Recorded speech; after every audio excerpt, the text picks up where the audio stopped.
Hi everyone, in front of me I've got REDMI Pad 2 and let me share with you how to reset network preferences on this device.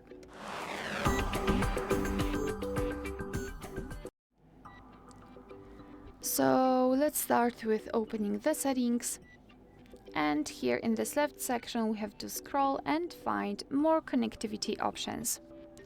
Then let's scroll down and go to Reset Wi-Fi and Bluetooth and tap on Reset Settings. Confirm everything with your screen lock.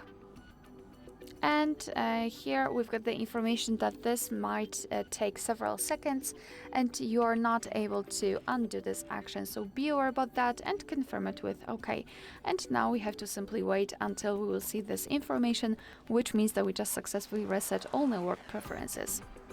Alright, so that will be all. Thank you so much for watching. Please hit the subscribe button and leave the thumbs up.